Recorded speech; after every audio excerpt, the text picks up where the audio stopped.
May 12, 1943, the Wolf's Lair, Rastenburg, East Prussia. Field Marshal Wilhelm Keitel unrolled a massive map across Adolf Hitler's table. Red markings, representing the collective certainty of German intelligence, dotted the coastlines of the Mediterranean. Their confidence was absolute. Mein Führer, Keitel stated, his voice firm. The Allied forces have triumphed in North Africa. Their next move is obvious. They will cross the Mediterranean and strike at the heart of Europe. Our analysis concludes the primary threats are Sardinia and Greece. Hitler stared at the map, his eyes burning with an unnerving certainty that often terrified his generals. Greece, Hitler declared, his voice cutting through the room. Churchill has an obsession with the Balkans. He has always wanted to attack Europe's soft underbelly. We will reinforce the Peloponnese. Sicily is too obvious. So obvious, in fact, it's an insult to our intelligence. Only a fool would attack there. The Americans and the British are not fools. Every general in that room nodded in agreement. Their logic, their military training, their years of battlefield experience told them the same thing. Sicily was the most direct route, and therefore it could not possibly be the real target. It had to be a feint. The German High Command was so convinced of its own logical brilliance, it never considered that this very logic was being forged into a weapon against them. What they didn't know, what they couldn't possibly imagine, was that 2,000 miles away, in a dimly lit London basement, British intelligence was crafting a plan so audacious, so bizarre, and so daring, it would violate every known principle of military science. A plan whose centerpiece was not a tank or a battleship, but a corpse. A dead body carrying a portfolio of fake documents, destined to infiltrate Hitler's mind and manipulate it so completely that the very course of the war would be altered. The German generals prided themselves on their tactical mastery, but they were about to fight an enemy that wasn't changing the rules of war, but the rules of a human mind. And the greatest weapon in this battle was a man who never was. The year is 1943. The Allies have conquered North Africa. Fortress Europe lay before them. The next logical step was an invasion of Sicily, the gateway to Italy. But there was a problem. Invading Sicily was so critically obvious that the enemy knew it too. Winston Churchill himself called it the most obvious target in the world. Sicily was a fortress. It was defended by over 300,000 German and Italian troops, bristling with Luftwaffe airfields and coastal batteries. A direct assault would be a bloodbath. The beaches would be choked with the bodies of Allied soldiers. They needed a deception, a grand deception.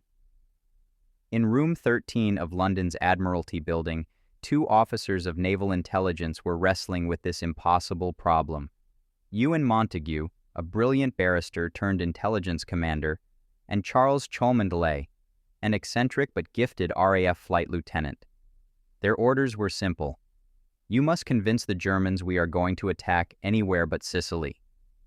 They considered every trick in the book: fake radio traffic, double agents, phantom troop movements. But these were old tricks. They needed something bigger, something so profoundly strange that the Germans would have no choice but to believe it.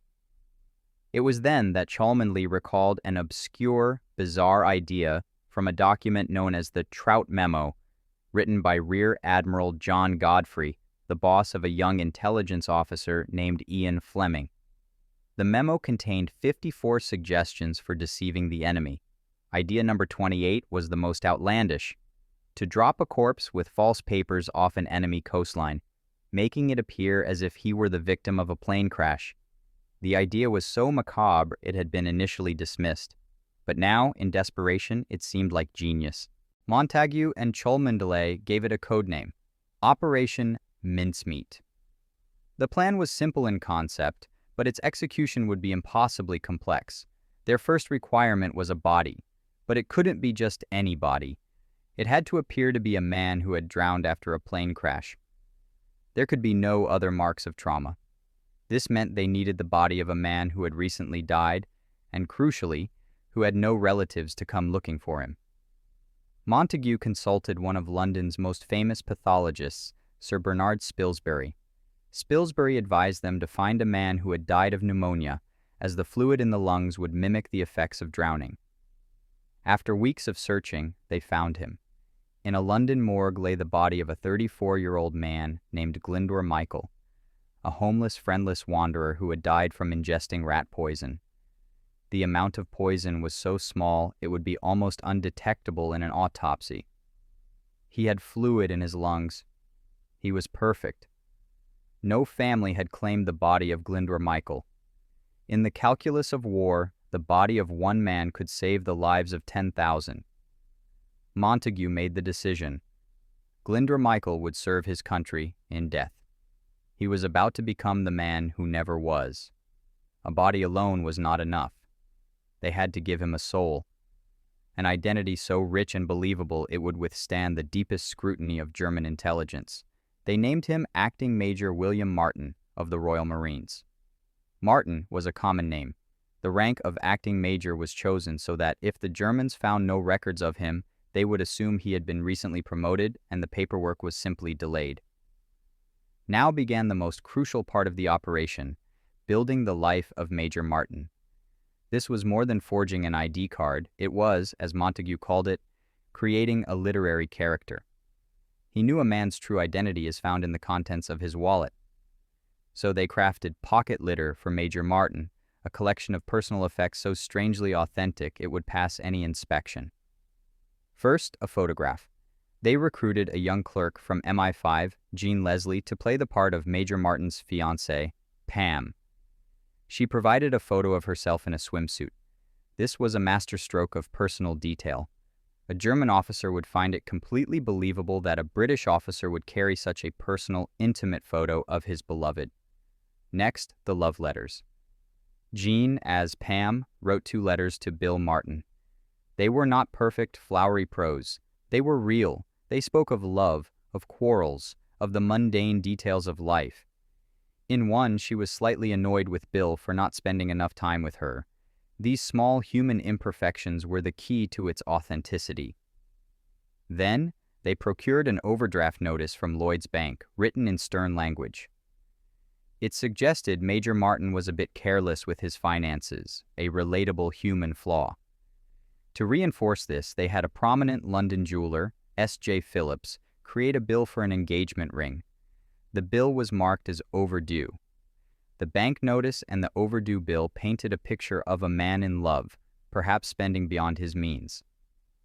They added 2 stubs from a theatre ticket for a show at the Prince of Wales Theatre, proving his recent presence in London.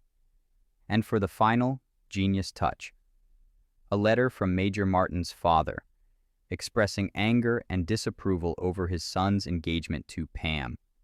This created an entire family drama, a rich backstory.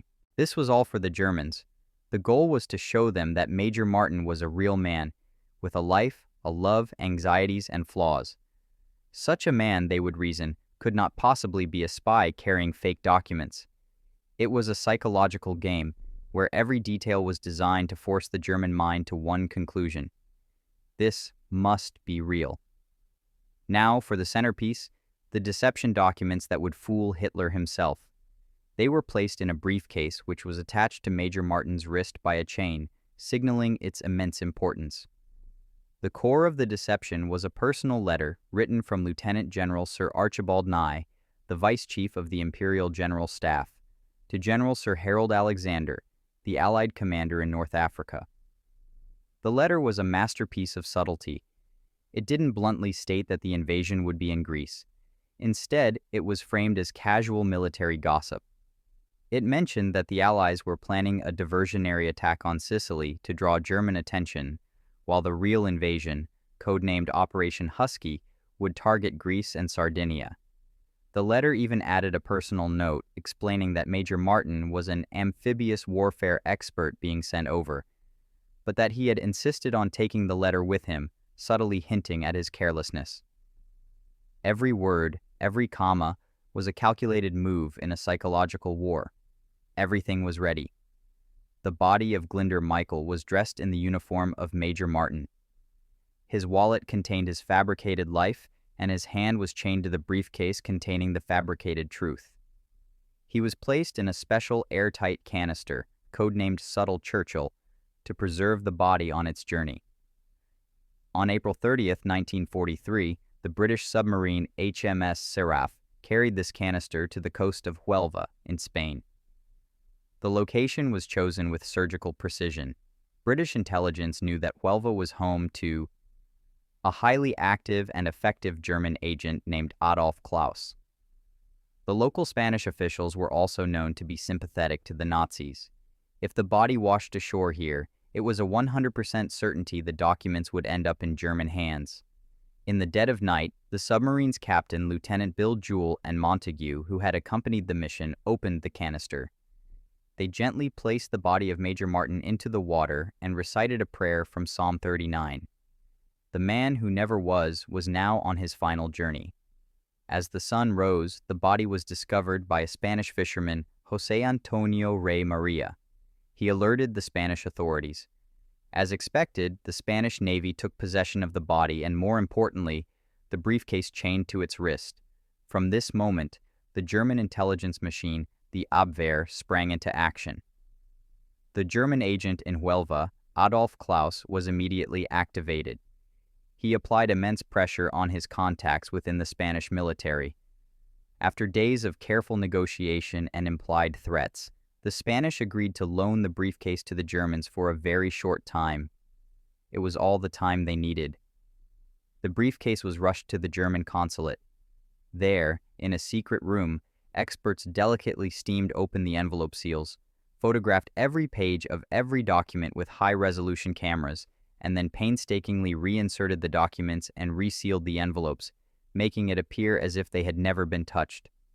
The false intelligence was now on its way to Berlin.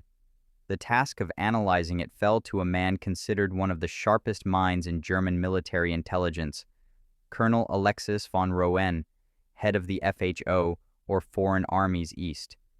Von Rohen's specialty was sniffing out Allied deception plans. If anyone could see through this ruse, it was him. Von Rohen and his team subjected the documents to every conceivable test. They performed chemical analysis on the ink and paper. It was all consistent with British military stock. The chain attached to the briefcase was a standard-issue Royal Marines chain. But the most decisive factor was the personal items. They reasoned, why would any intelligence agency go to the trouble of faking love letters, a bank overdraft, and theater tickets? The sheer volume of these extraneous humanizing details meant it had to be real. The imperfection of Major Martin's life was the proof of the document's perfection. German logic had led them right into the trap. They simply could not conceive that an enemy would think on such a deep psychological level that they would fabricate a man's entire soul just to sell a lie. Von Rohen wrote his final report. His conclusion was 5 words that would seal the fate of the Third Reich in the Mediterranean. The authenticity of the captured documents is beyond doubt. Those 5 words traveled up the chain of command from the OKW to Hitler's Wolf's Lair. For Hitler, who was already convinced the main attack would be in Greece, these documents were the decisive proof he craved. His own biases were being fed back to him, wrapped in a package of undeniable authenticity. His arrogance had blinded his reason. He believed he had intercepted the enemy's most secret plans. On May 14, 1943, Hitler issued an order that would prove to be one of the greatest strategic blunders of the war. He wrote, "The measures to be taken in Sardinia and the Peloponnese take precedence over everything else." This order unleashed a mathematics of misdirection on a scale the Allies had only dreamed of. Hitler ordered 2 entire panzer divisions to be moved from France to the Peloponnese in Greece. The German divisions already in Sicily were put on notice to prepare for a transfer to Greece. The German Navy, the Kriegsmarine, moved its mine-laying ships away from Sicily to the Greek coast. Luftwaffe fighter and bomber squadrons were redeployed to Greece and Sardinia. And in perhaps the biggest blunder of all, Hitler sent one of his most brilliant commanders, Field Marshal Erwin Rommel, away from Italy to command a new Army Group B in Greece, to defend against an invasion that would never come. Germany was throwing its full military might at a ghost conjured in a London basement. Every tank rumbling towards Greece, every ship sailing away from Sicily, was a testament to the victory of Operation Mincemeat. As soon as British intelligence confirmed a German response, a coded telegram was sent to Winston Churchill. It has since become legendary. Mincemeat swallowed rod, line, and sinker. The fish had taken the bait, the hook, and the entire fishing line. On the night of July 9, 1943, Operation Husky began. A vast armada of 3,000 ships carrying 160,000 Allied soldiers approached the southern coast of Sicily. It was, at the time, the largest amphibious invasion in human history, even larger than the D-Day landings that would follow a year later. And what met them? Instead of a wall of fire and steel, they were met with scattered and confused resistance. The beaches that were supposed to be killing fields saw Allied soldiers advancing inland with shocking speed. The German High Command was in a state of utter disbelief. They were convinced the Sicily landing was merely the diversion mentioned in Major Martin's letters. For the first critical 48 hours they held the main forces back, waiting for the real invasion to begin in Greece. Their own radio messages, intercepted and decoded at Bletchley Park, paint a picture of chaos and denial. One German report read, "Enemy landing in Sicily, this must be the feint."